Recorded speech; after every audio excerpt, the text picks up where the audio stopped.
welcome back to Homestead Corner. I'm Ginny, and today we are going to be recanning some number 10 cans of fruit.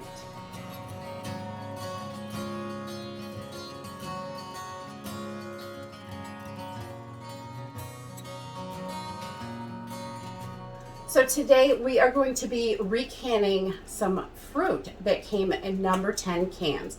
Number 10 cans, a lot of times you can get a super good deal. I have gotten number 10 cans for as little as $1.99. I've heard other people getting them for 99 cents. And when you can get these big number 10 cans that size, I don't pass them up. We're not going to eat this many peaches at one time or mandarin oranges. So I think that they are a great deal. And if you're feeding a huge bunch, opening a can and feeding them off to everybody isn't really a problem. But if you're one or two people, or even, your average family, you're not going to eat a number 10 can worth at a time. So being able to recan these really helps our family save money.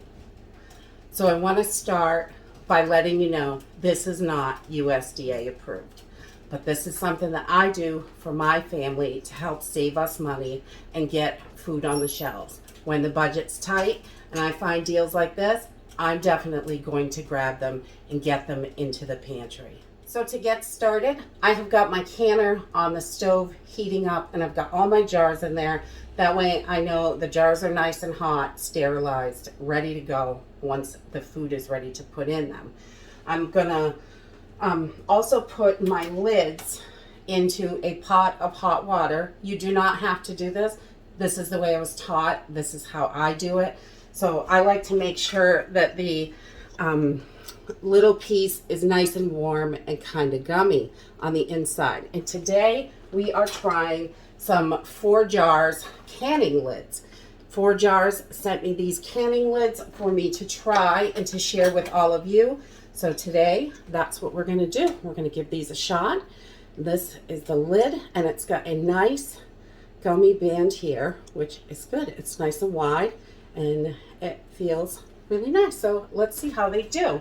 And these are, they're safe for pressure canning, all kinds of canning, and I did use a couple of these for vacuum sealing, and they worked excellent for that as well.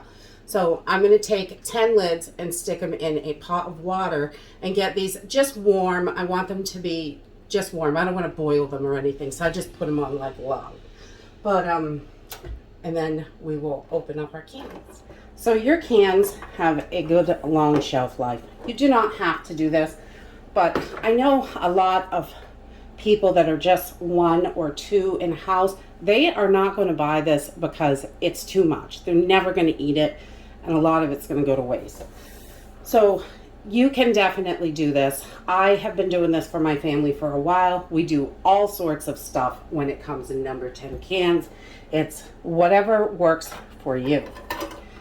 Definitely. So right now we are going to do these mandarin oranges. And these were a super good deal. This can I paid almost $4 for. It was like $3.89, I think, on clearance. So I grabbed it.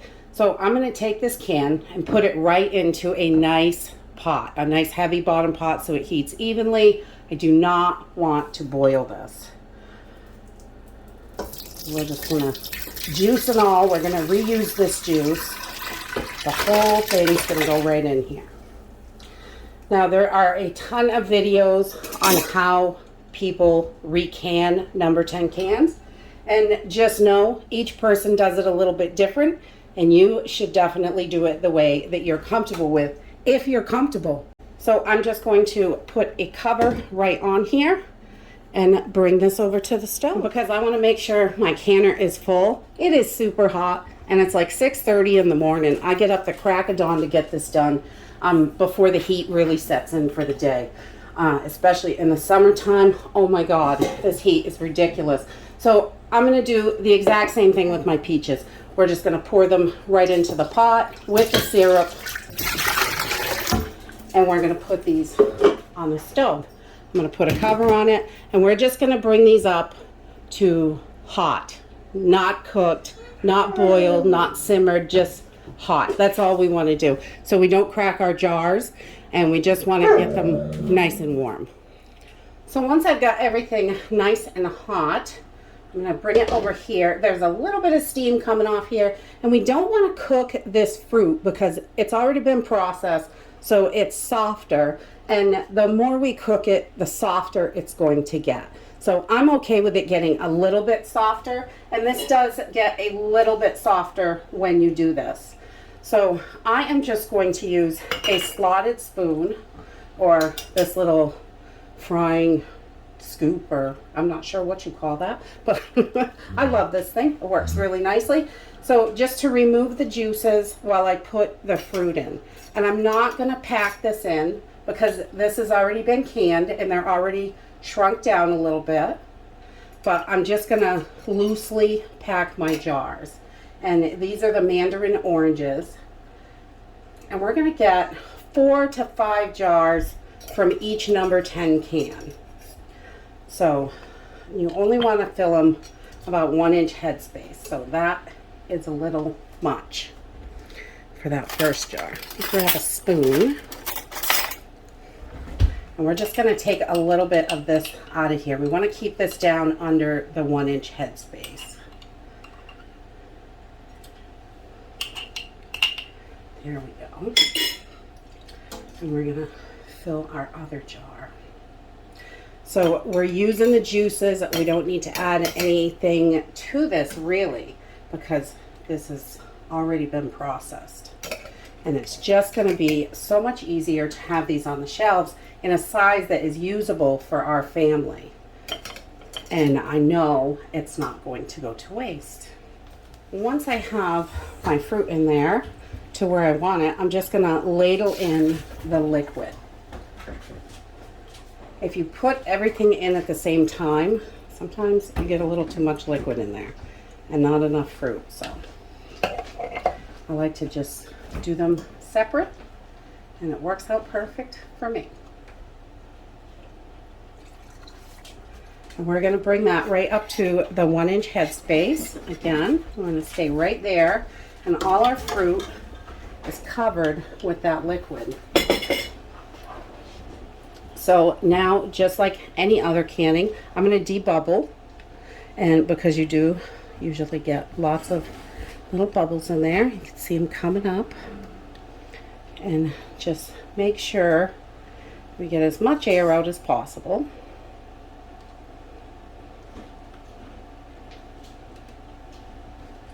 And then I'm going to take just a little white vinegar just to make sure my rims are clean. If you're going to go to all the work of canning, you definitely want to make sure the top part of your rim is clean so you get a good seal. So I just wipe the rim and make sure there's nothing on there. You can see I got a little bit of pieces, and that can prevent you from getting a good seal. I got Mandarin everywhere. All right, so I'm going to grab one of my lids. These are nice and warm, and they're sticking together, and I'm going to put my lid right on. And they are going to be ready for the canner. So I do 2 jars at a time when I'm water bath canning, because that way the jar stays hot, the food stays hot, everything is hot, and we're just going to go finger tight. We don't want to crank these down because that can cause a problem with your lids. So just finger tight, and that's it. They're ready to go back in the canner. So we're going to pop these right into the canner and grab 2 more jars out of here. So I am going to do the exact same thing with my peaches. They are nice and hot now, and we're going to fill our jars up.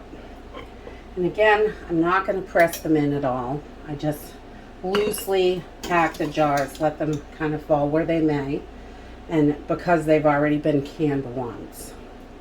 And I have this jar of Mandarin oranges out. So I'm going to put this in the refrigerator today. I'm not going to can that one because my canner only holds 9 jars. So 9 of these pint-sized jars. So I'm going to put this one in the fridge, and I'll make up some orange jello maybe and put some of those Mandarin oranges in there. The kids can snack on them or whatever they want to do.